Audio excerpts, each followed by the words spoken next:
ஆனால் அதுக்கு மன்னிப்பை கோரி அதிக நேரத்தை எடுத்துக்கொள்ளாமல் மிகச் சுருக்கமாக நான் பேசிவிடுகின்றேன். இன்னொரு நாள் நமக்கு ஒரு வாய்ப்பு இருக்கும் பொழுது நிறைய பேசுவேன். இந்த அற்புதமான நிகழ்வுக்கு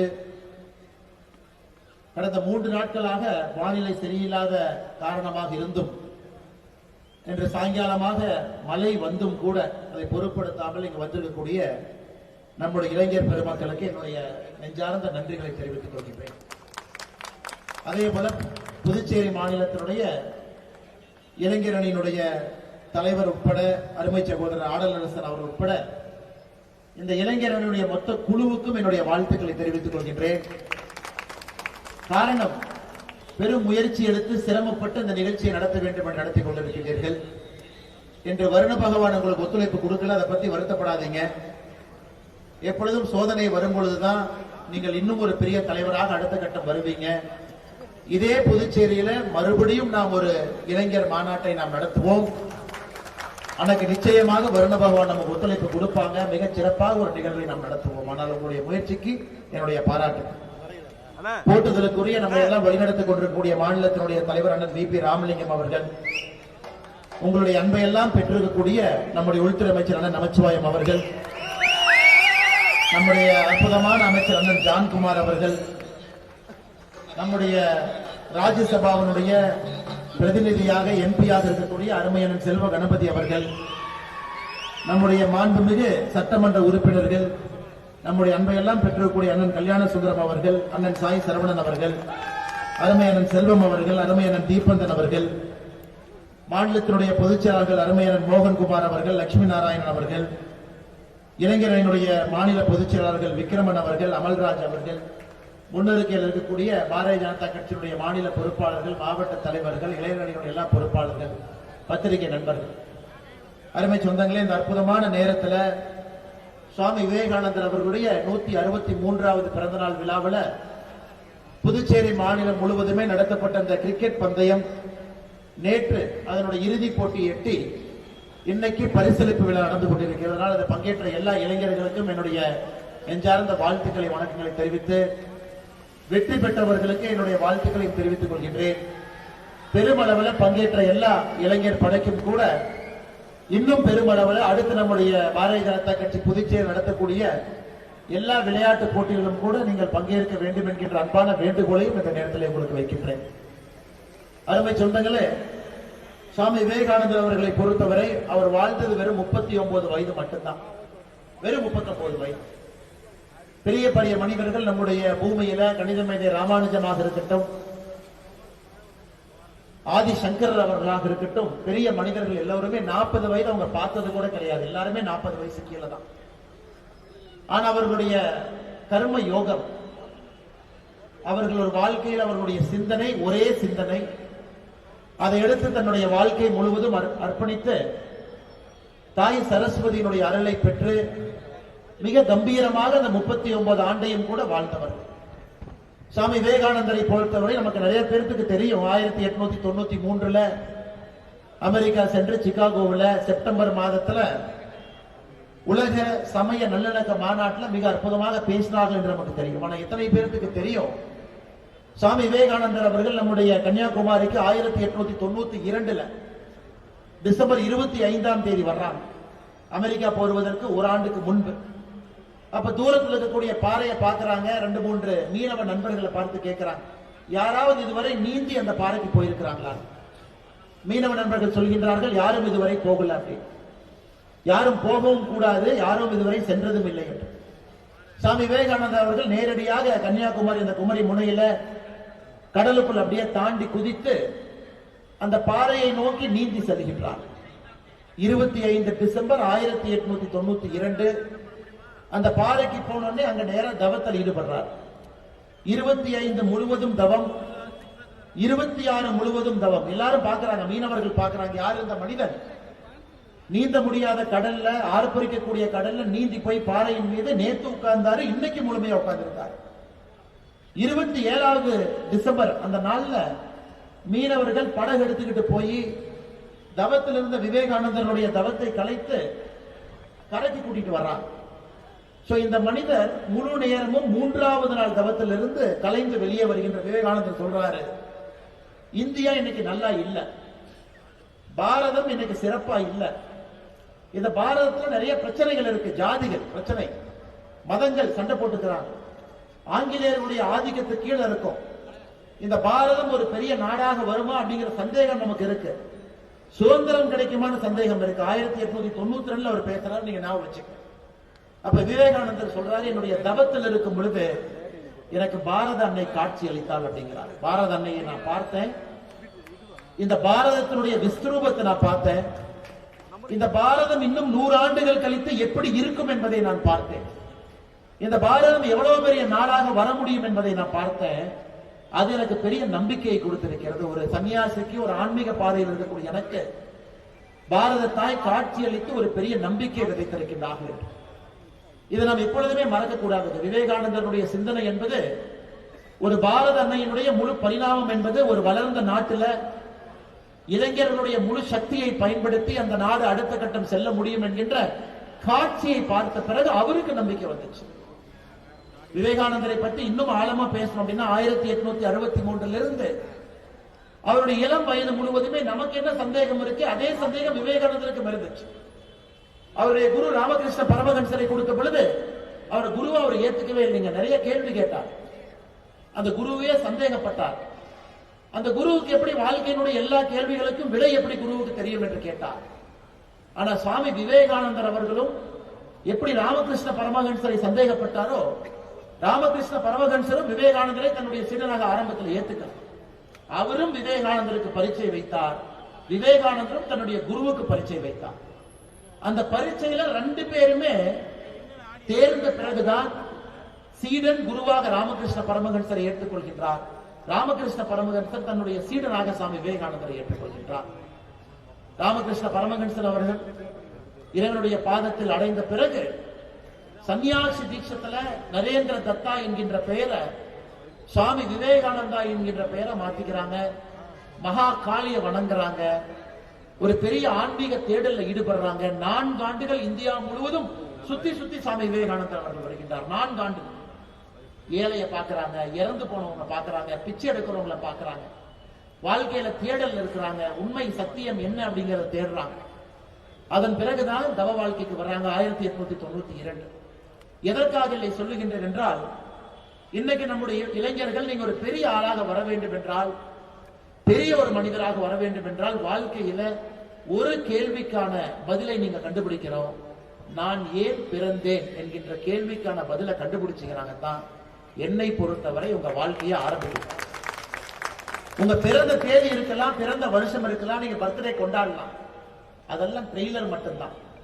நான் ஏன் பிறந்தேன் என்கின்ற கேள்விக்கு பதில் கிடைத்த நாள் தான் இந்த பூமியில நீங்கள் பிறந்த முதல் நாளாக அது கணக்கு. அதுவரை அந்த நாளை நோக்கி செல்வதற்கான விஷயங்களை பார்க்கணும். அதனால்தான் இளைஞர் பெருமக்கள் இன்னைக்கு பாருங்க, மழை வந்துச்சு சைட்ல இருக்கிறாங்க, ஆனா பத்திரிகை நம்பர் பாருங்க மழை வந்து மழையில் நிக்கிறாங்க. ஏன்னா அவங்களை பொறுத்தவரை இந்த வேலையை கர்மமாக பார்க்கின்றார், கர்ம யோக வேலை. மழை வந்தாலும் பிரஸ்காரங்க ஒரு குடையை பிடிச்சிட்டு நிற்பாங்க, ஒரு கோட்டை போட்டு நிற்பாங்க. என்னைக்கு நம்முடைய இளைஞர்கள் மழையோ இடியோ புயலோ சுனாமியோ எது வந்தாலும் அப்படி நிக்கிறாங்களோ, அன்னைக்குத்தான் சாமி விவேகானந்தர் சொன்ன அந்த 100 இளைஞர்கள் நமக்கு கிடைத்திருக்கிறார்கள். இதெல்லாம் இயற்கை உங்களுக்கு வைக்கக்கூடிய பரீட்சை. மழை பெய்யனால என்ன தோல் உறிஞ்சா போயிட போகுதுங்க, ஒன்னாகாது. இடி விழுந்தா நம்ம தலைமையில விழுது போகுது, ஒன்னாகாது. இது இயற்கை உங்களுக்கு வைக்கக்கூடிய பரீட்சை. இந்த பரீட்சை எல்லாம் நீங்க பார்த்து பாஸ் ஆகி வெளியே வரணும். எத்தனையோ நாட்கள் நீங்க பார்ப்பீங்க, ஏழைய பார்க்கணும், பணம் இல்லாதவங்களை பார்க்கணும், பிச்சைக்கார நண்பர்களை பார்க்கணும்.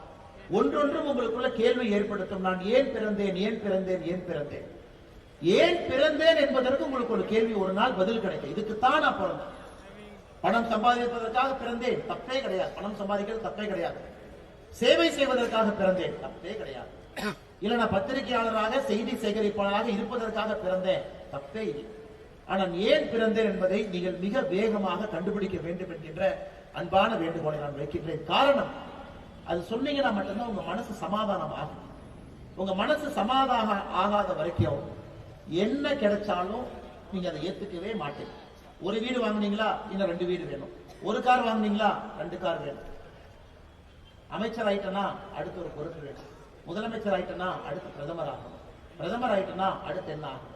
டொனால்டு ட்ரம்ப் பாருங்க, இன்னைக்கு அவருடைய சமூக வலைதள பக்கத்துல போட்டிருக்காரு, அமெரிக்காவுடைய பிரதமரும் நான் தான், ஜனாதிபதியும் நான் தான், வெனிசுலா நாட்டினுடைய ஜனாதிபதியும் நான் தான்.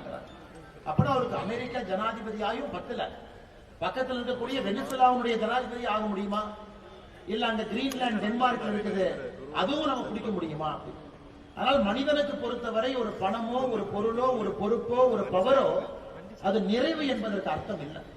அதனால தயவு செய்து நம்முடைய இளைஞர்கள் ஒரு தன்மையோடு ஸ்டெடியா ஆரோக்கியமான வாழ்க்கையை நீங்கள் வாழ வேண்டும் என்றால் ஏன் பிறந்தேன் என்பதை நீங்கள் கண்டுபிடிக்க வேண்டும் என்கின்ற அன்பான வேண்டுகோளை சுவாமி விவேகானந்தர் அவர்களுடைய இந்த பிறந்த நாளில் உங்கள் முன்னால் வைக்க வேண்டும் என்று நான் நினைக்கின்றேன். அருமை சொந்தங்களே, அது மட்டும் இல்லை, நீங்க விவேகானந்தரை படிக்க வேண்டும் என்றால் லெட்டர்ஸ் பை சுவாமி விவேகானந்தா என்கின்ற புத்தகம் இருக்கு. விவேகானந்தர் அவர்கள் தன்னுடைய வாழ்க்கையில் எழுதின எல்லா கடிதங்களையும் தொகுத்து புத்தகமா ராமகிருஷ்ணா மிஷன் போடுறாங்க. 2 புத்தகம் தமிழ்ல இருக்கு, ஆங்கிலத்தில் இருக்கு, 2 புக்கு, 2 சேர்த்தீங்கன்னா ஒரு 700 பேஜ் வரும். Letters from Swami Vivekananda. விவேகானந்தர் தன்னுடைய வாழ்க்கையில் எழுதின எல்லா கடிதங்கள் அதுல இருக்கு. அதை வாங்கி படிக்கணும். 35 வயசு கீழே நீங்க ஒரு இளைஞனா இருக்கிறீங்கன்னா இந்த புத்தகத்தை படிக்காம உங்களுக்கு தூக்கம் வரக்கூடாது. இந்த புத்தகத்தை படிச்சுட்டு தான் நீங்க தூங்கணும். ஒரு விஷயத்தையும் அதில் எழுதியிருக்கார். வேதத்தை பத்தி, ஆன்மீகத்தை பத்தி, மனிதனுடைய பிரச்சனைகளை பத்தி, நம்ம எழுதக்கூடிய கேள்விகளை பத்தி, இயற்கையை பத்தி எல்லாமே அதுல இருக்கு. பேராசையை பத்தி எல்லாமே இருக்கு. அதனால் புதுச்சேரியினுடைய இந்த இளைஞர் மாநாட்டில் இருக்கக்கூடிய இளைஞர் பெருமக்களுக்கு என்னுடைய அன்பான வேண்டுகோள், சுவாமி விவேகானந்தனுடைய கடிதங்களுடைய புத்தக தொகுப்பு 2 வால்யமாக ராமகிருஷ்ணா மிஷன் போடக்கூடியதற்கு 35 வயசுக்குள்ள நீங்க அதை வாங்கி படிக்கணும். காரணம், உங்களுடைய வாழ்க்கையினுடைய முதல் கேள்வி ஏன் பிறந்தேன் என்கின்ற பதில் எனக்கு அந்த புத்தகத்தை படித்த பிறகு எனக்கு கிடைச்சிச்சு. உங்களுக்கும் அந்த புத்தகத்தை படிக்கும் பொழுது கிடைக்கலாம் என்று நான் நம்புகின்றேன். தயவு செய்து அந்த புத்தகத்தை நீங்க படிக்கணும். 3வது, விவேகானந்தர் சொல்றார், ஒரு பக்கம் கீதை இருக்கு, ஒரு பக்கம் கால்பந்து இருக்கு. கீதை இருக்கு, கால்பந்து இருக்கு. ஒரு இளைஞனை எதை எடு என்று சொன்னால் விவேகானந்தர் சொல்றாரு, நான் கீதையை தொடு என்று சொல்ல மாட்டேன், கால்பந்தை எடு என்று சொல்வேன். விவேகானந்தர் பாத்தீங்கன்னா ஆன்மீகத்தினுடைய குரு, உச்சபட்ச குரு சொல்றாரு, கீதையை படிக்கிறதுக்கு முன்னாடி கால்பந்து எடுத்து விளையாடுகிறார். ரொம்ப ஆச்சரியம். ஒருத்தர் கேட்டார், சாமி நீங்க கீதையை படின்னு தானே சொல்லணும், ஏன் கால்பந்து எடுத்து விளையாடுன்னு சொல்றாங்க. தம்பி, நீ கால்பந்து எடுத்து விளையாண்டு உடல் உறுதியாக எஃகு போல இருந்தா மட்டும்தான் கீதையை படிச்சா என்ன புரியும் அப்படிங்கிறார். நீ உடம்பை ஆரோக்கியமாக, தேகத்தை வலிமையாக, இரும்பு போல எஃகு போல உன்னுடைய உடம்பை வைத்துக் கொள்ளவில்லை என்றால் நீ கீதை எடுத்து படிச்சாலும் பிரயோஜனம் இல்லை என்று சாமி விவேகானந்தர் சொல்லியிருப்பார். அதனால இன்னைக்கு இளைஞர்களுடைய அடிப்படை என்பது உங்களுடைய உடல் ஆரோக்கியம். அதுக்கு மேல எதுவுமே கிடையாது. 35 வயசு 40 வயசுல ஆரோக்கியமா இருக்கும். 6 பேக் என்பது ஃபேஷன், அதெல்லாம் விடுங்க. நீங்க குமிஞ்சு ஒரு பொருளை எடுக்கும் அளவுக்கு உடல் ஆரோக்கியம் இருக்கணும். ஃபங்க்ஷனல் ஃபிட்னஸ் என்னங்க? குமிஞ்சு ஒரு பொருள் எடுக்கணும், பாடி ஸ்ட்ரெச் ஆகும். ஒரு பாத்ரூம்ல வலிப்புனீங்கன்னா கூட உடம்பு பின்னாடி இடுப்பு பிடிக்க கூடாது. நம்ம உடம்பை பொறுத்தவரை நீங்க பாத்ரூம்ல வைக்கி விட்டு விழுந்தா கூட ஒண்ணும் ஆகக்கூடாது, எந்திரிச்சாலாம் நார்மலா நிக்கலாம். இன்னைக்கு நம்ம கால் வச்சு வழுக்கினாவே இடுப்பு சுளீர்னு பிடிக்குது, நடந்து போனாவே கால் தடுமாறு. நமக்கு ஃபங்க்ஷனல் ஃபிட்னஸ் இல்ல. எத்தனையோ பேர் ஜிம்முக்கு போய் வெயிட்ட தூக்கி 6 பேக் வச்சிருப்பாங்க. ஆனா அந்த புல்தடிக்கு பயில்வான்னு சொல்ற மாதிரி கீழே விழுந்தா ஏதோ இடுப்பு பிடிச்சிக்கிச்சுங்க, ஆனா 6 பேக் இருக்குங்கிறான். விவேகானந்தர் அது போன்ற உடல் ஆரோக்கியத்தை சொல்ல. ஃபங்க்ஷனல் ஃபிட்னஸ், யோக கலையை நல்லா பண்ணுங்க. இன்னைக்கு ஹட்டா யோகா நிறைய இருக்கு, அங்கமர்த்தன யோகா. யோகா அடுத்த கட்டம் போங்க. வெறும் யோகத்தை நான் தியானமா மட்டும் பண்ணுவேன், 2 ஸ்ட்ரெச்சிங் பண்ணுவேன். இன்னைக்கு அங்கமர்த்தன யோகா பண்ணீங்கன்னா 45 நிமிஷத்துல அப்படியே வேர்வை கொட்டும்.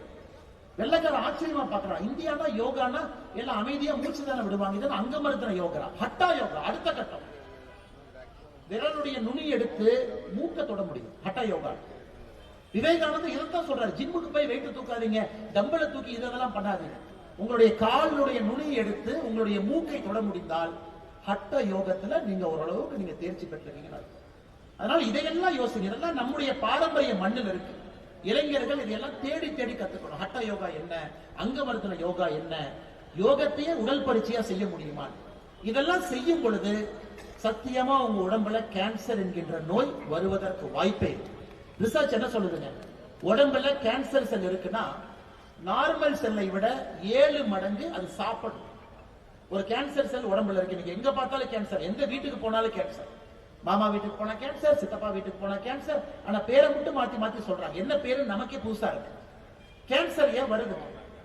கேன்சர்ல உருவாகக்கூடிய ஒரு செல் நார்மலா இருக்கிற செல்லை விட அது 7 மடங்கு அந்த கேன்சர் செல்லுக்கு எனர்ஜி வேணும். அப்ப கேன்சர் செல்லுக்கு போற எனர்ஜியை குறைச்சிட்டீங்கன்னா கேன்சர் செல் செத்து போயிடும். எப்படி நம்ம பண்ணணும்? இத்தனை காலமாக இந்தியாவில் பாரதத்துல விரதம் இருக்கு. 24 மணி நேரம் விரதம் இருந்தீங்கன்னா கேன்சர் செல்லுக்கு போற எனர்ஜியை கட் பண்ணீங்கன்னா செல் செத்து போயிடும். சஷ்டி விரதம் 7 நாள் இருந்தீங்கன்னா உடம்புல 1-2 கேன்சர் செல் இருந்தா எல்லா உடம்புலயுமே கேன்சர் செல் இருக்குதுங்க ஐயா. இங்க இருக்கிறவங்க யாரு உடம்புலயுமே கேன்சர் செல் இல்லைன்னு அர்த்தம் இல்லை. அந்த கேன்சர் செல் பெருகும் பொழுது அது கேன்சரா மாறுது. சின்ன சின்ன கேன்சர் செல் அங்கங்க அது ஒளிஞ்சிருக்கும், நமக்கு தெரியாது. அது பரவும் பொழுதுதான் நம்ம சொல்றோம் ஸ்டேஜ் 1, ஸ்டேஜ் 2, ஸ்டேஜ் 3, ஸ்டேஜ் 4. இத்தனை காலமா நாம என்ன பண்ணோம்? செவ்வாய்க்கிழமை விரதம், வாரத்துக்கு ஒரு நாள் சாப்பிடாதீங்க. ஆட்டோமேட்டிக்கா உடம்புல கேன்சர் செல் இருந்தா செத்து போயிடும். சனிக்கிழமை சாப்பிடாதீங்க, கேன்சர் செல் செத்து போயிடும். வருஷத்துக்கு ஒருக்கா பாடி கிளீன் பண்ணுமா, 7 நாள் விரதம் இருங்க, மொத்த கேன்சர் செல் செத்து போயிடும். எப்படி நம்ம முன்னோர்களுக்கு கேன்சர் வந்துச்சு? யாருக்குமே வரல. நாம விரதத்தை விட்டாச்சு, ஃபாஸ்ட் ஃபுட்டை சாப்பிடுறோம். கென்டக்கி ஃப்ரைட் சிக்கன் ஏதோ பேரெல்லாம் வச்சிருக்காங்க, எல்லாத்தையும் எடுத்து சாப்பிடுறோம். அப்ப என்ன ஆகுங்க? உடம்புல அவ்வளவு எனர்ஜி உள்ள போகும் பொழுது கேன்சர் செல்லுக்கு அந்த எனர்ஜி வேணும். இளைஞர்கள் இதைத்தான் ஃபாலோ பண்ண விவேகானந்தர் சொல்றாரு, எந்த கம்ப சூத்திரமும் சொல்ல. ஆரோக்கியமா சாப்பிடுங்க, ஆரோக்கியமா இருங்க, யோக கலையை ஃபாலோ பண்ணுங்க, ஃபங்க்ஷனல் ஃபிட்டா இருங்க, ஒரு ஸ்போர்ட் விளையாடுங்க. ஆனா நாம இன்னைக்கு அங்கிருந்து எதுக்கு போயிட்டோம்னா செல்போனுக்கு. செல்போன்ல டைப் பண்ணிக்கிறோம், வாட்ஸ்அப்ப பாக்குறோம், இன்ஸ்டாகிராம்ல ரீல் வைக்கிறோம், யூடியூப்ல ஷார்ட்ஸ் போடுறோம், ட்விட்டர்ல ட்வீட் பண்றோம். இதுக்கு நாம் நேரம் செலவழிக்கும் பொழுது உடல் ஆரோக்கியத்திற்கும் தேக ஆரோக்கியத்திற்கும் மன ஆரோக்கியத்திற்கும் எங்கிருந்து நேரம் கொடுக்க முடியும்? ஆனால் அன்பு சொந்தங்களே, இந்த விவேகானந்தருடைய தினத்துக்கு இத்தனை பேர் நம்ம வந்திருக்கோம். நம்ம வந்தோம், அவார்டு கொடுத்தாங்க, உள்துறை அமைச்சர் வந்தாங்க, சூப்பரா பேசினாங்க, மாநில தலைவர் அருமையா பேசினாங்க. இந்த விழாக்கு 5 எம்எல்ஏ வந்திருக்கிறாங்க, 3 அமைச்சர் வந்திருக்கிறாங்க, ரொம்ப சந்தோஷம். அதுக்காக இந்த விழா இல்லைங்க. இந்த விழாவிலிருந்து வெளியே போகும் பொழுது நம்ம 3 விஷயம் என்ன கத்துக்கிட்டோம் அப்படிங்கறதுக்கு தான் இந்த விழா. 3 விஷயம் என்ன கத்துக்கிட்டோம்? நல்லா சாப்பிடணும், இளைஞர்கள் ஆரோக்கியமா இருக்கணும், உடல் தேகத்தை பலமா வச்சுக்கணும். அதன் பிறகுதான் எல்லாமே. அதன் பிறகு நீ கீதையை படி. கிருஷ்ண பரமாத்மா அர்ஜுனனுக்கு சொல்ல எல்லா ரகசியமும் உனக்கு புரியும். ஆனா நாம இன்னைக்கு கீதையை படிச்சாமே ஒண்ணுமே புரியல. என்ன சொல்றாரு? அது இங்கிலீஷ் டிரான்ஸ்லேஷன் புக்கை கொடுங்க, தமிழ் மொழியாக கொடுங்க, மொழிபெயர்ப்ப கொடுங்கன்னு கேட்கிறோம். ஆனால் அன்பு சொந்தங்களே, இளைஞர் பெருமக்கள், விவேகானந்தருடைய கடிதங்கள் தொகுப்பு 2 புக் இருக்கு. ராமகிருஷ்ணா மிஷன் நீங்க படிக்கணும். முக்கியமா உடம்ப ஆரோக்கியமா உணவுல கட்டுப்பாடோட வாழணும். ஒரு சுய கட்டுப்பாடு, தூங்குற நேரம், எந்திரிக்கிற நேரம், மிச்ச நேரத்தை சுய கட்டுப்பாடோட வாழுங்க. இந்த 3-4 விஷயங்கள் மட்டும்தான் உங்களுக்கு சொல்ல வேண்டும் என்கின்ற ஆசை. இளைஞரணியை பொறுத்தவரை இன்னைக்கு புதுச்சேரி மாநிலத்தினுடைய இளைஞர் அணிக்கு புதுச்சேரி மாநிலத்தினுடைய தலைவர் ஒரு பிரஷர் டெஸ்ட் வச்சிருக்காரு. ஒரு பிரஷர் டெஸ்ட். இன்னைக்கு இளைஞரணி தம்பிகள், நீங்களே எல்லாத்தையும் கூட்டிட்டு வரணும். பணம் கொடுத்து யாரையும் இந்த கூட்டத்துக்கு கூப்பிடக்கூடாது. ஆர்வம் இருக்கக்கூடிய இளைஞர்கள் மட்டும்தான் இந்த கூட்டத்துக்கு வரணும். ஆர்வம் இல்லாத இளைஞர்களை நீங்க கூப்பிடாதீங்க, அவங்க மட்டும் வரணும். ஒரு பெரிய பிரஷர் டெஸ்ட் வச்சிருக்காங்க. நான் உண்மையாலும் மனதார பாராட்டுகின்றேன். காரணம், உண்மை சத்தியம் எங்கிருக்கிறதோ அங்கே மட்டும்தான் நேர்மை இருக்கு. 10,000 பேர் சேர்த்திட்டோம், 50,000 பேர் சேர்த்திட்டோம், எதுக்கு 50,000 பேர் வந்தாங்கன்னு தெரியாம வர்ற 50,000 பேர் நமக்கு வேண்டாம். ஏன் வருகின்றேன் என்று தெரிந்து வருகின்ற 1000 பேர் நமக்கு போதும். விவேகானந்தர் எதிர்பார்க்கக்கூடிய அந்த 1000 பேர் ஏன் வருகின்றேன் என்று தெரிந்து வரக்கூடிய இளைஞர்கள். இன்னைக்கு வந்திருக்கக்கூடிய எல்லா இளைஞர் பெருமக்களுக்கும் என்னுடைய நெஞ்சார்ந்த மனமார்ந்த நன்றிகளை தெரிவித்து, இளைஞரணியினுடைய தலைவர், இளைஞரணியினுடைய சொந்தங்கள், மண்டல் அளவிலிருந்து ஒரு குழுவை நீங்க எடுக்கணும். கொஞ்சம் கொஞ்சமாக நல்ல தேசியவாத இளைஞர்களை சேர்க்கணும். மண்டல இருந்து மாவட்டத்துக்கு வரணும். இது முழு நேர வேலையாக சங்கல்பமாக இளைஞரணிக்கு எதிர்பார்ப்பு இருக்கக்கூடாது. என்னுடைய அன்பான வேண்டுகோள், இளைஞரணியை பொறுத்த வரைக்கும், ஏன்னா அரசியல நாம் இருக்கோம், வேற வழி இல்லை. புனை பெயர் பட்ட பெயர் நம்ம மக்கள் கொடுத்துட்றாங்க. ஏன்னா அரசியல் இருக்கிறதுனால அதுவும் சில கெட்ட பழக்கங்கள் நம்மோடு ஒட்டிக்கொள்கிறது, அதெல்லாம் ஓகே. ஆனா இளைஞரணியை பொறுத்தவரை எதுவுமே இல்லாத ஒரு கர்ம யோகியாக இளைஞரில் இருக்கக்கூடிய தம்பிகள் இருக்கணும். அவங்களுக்கு டைட்டில் தேவையில்லை, பொறுப்பு தேவையில்லை. நான் மாநில தலைவராக இருந்தா தான் வேலை பார்ப்பேன், பொதுச் செயலராக இருந்தா தான் வேலை பார்ப்பேன், சேர் போட்டா தான் வேலை பார்ப்பேன்.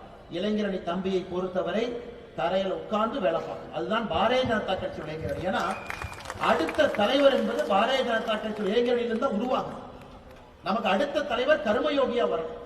இளைஞரணியில் இன்னைக்கு அடிபட்டு மிதிப்பட்டு நசுக்கப்பட்டு இளைஞரணியில எல்லா கஷ்டத்தையும் பார்த்து சேர் எடுத்து போடுறது, சேர் எடுத்து வைக்கிறது எல்லாத்தையும் பார்த்து டேபிள் தொடச்சு அலுவலகத்தை கிளீன் பண்ணி அப்படி அந்த வேலையை செய்யக்கூடிய இளைஞன் தான் ஒரு கர்ம யோகியாக எந்த எதிர்பார்ப்பும் இல்லாத ஒரு நல்ல தலைவனாக வருகின்றான். அதனால் இளைஞர்கள் தம்பிகளை பொறுத்தவரை அப்படிப்பட்ட நல்ல தலைவர்களாக நீங்க உருவாகணும். எதையும் நீங்க எதிர்பார்க்க கூடாது. எதன் மேலையும் உங்களுக்கு பற்று பாசம் இருக்கக்கூடாது. அரசியல சீட் கொடுப்பாங்களா, எம்எல்ஏ சீட் கொடுப்பாங்களா, மாநில தலைவர் பக்கத்தில் நிக்க வச்சு போட்டோ எடுப்பாரா, மாநில தலைவர் நம்மளை பார்த்து சிரிக்கலினா என்ன பண்ணுவாரு, எதுவும் நினைக்காது. மாநில தலைவருக்கு வேலை செய்வதற்காக இளைஞரணி, கட்சிக்கு வேலை செய்வதற்காக இளைஞரணி. தரையில் அமர்ந்தாலும் அதே சந்தோஷம், மேடையில நமச்சிவாயன பக்கத்துல சேர் கொடுத்தாலும் அதே சந்தோஷம், ஓரத்துல நிக்க வச்சாலும் அதே சந்தோஷம், கேட்டுக்கு வெளியே டிராபிக்கை ரெகுலேட் பண்ணுங்கனாலும் அதே சந்தோஷம், வெளியே போய் கொடியை கட்டுங்க அதே சந்தோஷம், நிகழ்ச்சிக்கு வர வேண்டாம் மாவட்டத்திலிருந்து பின்னாடி வேலை செய்யுங்கனாலும் அதே சந்தோஷத்தோடு இளைஞரணி இருந்தா பாரதிய ஜனதா கட்சி புதுச்சேரிக்கு நமக்கு இளைஞர்கள் வேண்டும் என்று சொல்வதை விட கர்மயோகியாக இருக்கக்கூடிய இளைஞர்கள் நமக்கு வேண்டும். காரணம், இந்த கட்சி இன்னும் அடுத்தடுத்த காலம் பெருசா வளரும். ஆனா சொன்னாங்க மிக சிறந்த ஆட்சி நாம் கொடுத்துக்கிட்டு இருக்கோம். மறுபடியும் 5 ஆண்டு பத்தாதுங்க. ஜனநாயகத்தை பொறுத்தவரை 5 ஆண்டு என்பது எப்பவும் பத்தாது. மறுபடியும் 5 ஆண்டு, 25 ஆண்டுகள் 30 ஆண்டுகள் மத்திய பிரதேசத்துல குஜராத்ல பாரதிய ஜனதா கட்சியுடைய ஆட்சி இருக்கு. இன்னமும் நாம டே 1 மாதிரி வேலை பார்க்கிறோம். 25 ஆண்டுகள் ஆட்சியில் இருந்தாலும் கூட 25 வருஷம் இருந்துட்டு நம்ம சொல்ல, இன்னும் முதல் நாள் ஆட்சியில் இருந்தால் எப்படி இருக்குமோ அதே வைராக்கியத்தோடு வேலை பார்க்கின்றோம். அதனால் புதுச்சேரியினுடைய மாற்றம் என்பது இன்னும் பல ஆண்டுகள் இங்கே பாரதிய ஜனதா கட்சி தேசிய ஜனநாயக கூட்டணி ஆட்சியில் இருக்கணும். அதற்கு இளைஞர் இங்கிருந்து தலைவர்கள் நீங்க ஃபீட் பண்ணிக்கிட்டே இருக்கணும். இளைஞர் அணியிலிருந்து மாவட்ட தலைவர், இளைஞர் அணியிலிருந்து மாநில தலைவர், இளைஞர் அணியிலிருந்து தேசிய தலைவர், அப்படித்தான் வரணும். இன்னைக்கு நம்முடைய தேசிய தலைவர், தேசிய செயல் தலைவர் நிதின் நாபின் அவர்கள் பீகார் மாநிலத்தினுடைய இளைஞர் அணி தலைவர், அகில இந்திய இளைஞர் அணி பொதுச் செயலாளர், அகில இந்திய இளைஞர் அணி பொறுப்பாளர், 26 வயசுல பீகார்ல பட்னா வெஸ்டினுடைய எம்எல்ஏ, 2006ல 2010ல 2வது முறை எம்எல்ஏ, 2015ல 3வது முறை எம்எல்ஏ, 2020ல 4வது முறை எம்எல்ஏ, 2025ல 5வது முறை எம்எல்ஏ. இன்னைக்கு அவருக்கு வயசு வெறும் 46. அப்ப பாரதிய ஜனதா கட்சி இளைஞர் அணியிலிருந்து ஒருத்தரை கண்டுபிடிச்சு அவரை குரூம் பண்ணி எம்எல்ஏ ஆக்கி அவருக்கு பொறுப்புகள் கொடுத்து 3 முறை நிதிஷ்குமார் அவர்கள் ஆட்சியில அமைச்சரவையில் இருந்து தேசிய செயல் தலைவர் பொறுப்பு வரும் வரை அதற்கு முன்னாடி நாள் வரைக்கும் பீகார்ல அமைச்சராக இருந்தார். அன்னைக்கு பொறுப்பை துறக்கிறாரு. ஏன்னா இளைஞர் அணியை பொறுத்தவரை அந்த லீடர்ஷிப்பை மேல தூக்கி கொண்டு வரணும். அதனால் புதுச்சேரியுடைய இளைஞர் அணியுடைய அன்பு தம்பிகள் மிகச் சிறப்பாக இந்த நிகழ்ச்சியை நடத்தி கொண்டிருக்கின்றீர்கள். அதற்காக என்னுடைய மனமார்ந்த வாழ்த்துக்களையும் தெரிவித்து இன்னும் உயர, இன்னும் மேல, இன்னும் வலிமையாக, இன்னும் பலமாக உங்களுடைய செயல்பாடுகள் இருக்கட்டும். எல்லா வல்ல இறைவன் சுவாமி விவேகானந்தருடைய அருள் உங்களுக்கு முழுமையாக கிடைக்கட்டும் என்று சொல்லி இந்த நிகழ்வுக்கு வந்திருக்கக்கூடிய எல்லா அன்பு சொந்தங்கள், குறிப்பாக காவல்துறை நண்பர்கள், பத்திரிகை நண்பர்கள் எல்லோருக்குமே எதை பத்தி கவலைப்படாதீங்க. ஒரு 2 காலி சேர் இருந்தா பிரஸ் அவங்க போட்டோ எடுப்பாங்க, அதை போடுவாங்க, அதை ட்ரோல் பண்ணுவாங்க, அதை மீன் பண்ணுவாங்க. அது எல்லாம் எதையும் கட்டக்கூடாது. நமக்கு தேவை 100 இளைஞர்கள் வந்தாலும் அந்த 100 பேர்த்தை வைத்து கட்சியை வளர்த்துக்கிட்டு போகணும். 1 பேர் இருந்தாலும் நாங்க பேசுவோம், 50,000 பேர் இருந்தாலும் பேசுவோம், 5 லட்சம் பேர் இருந்தாலும் பேசுவோம். ஏன்னா எங்களுடைய கடமை அது.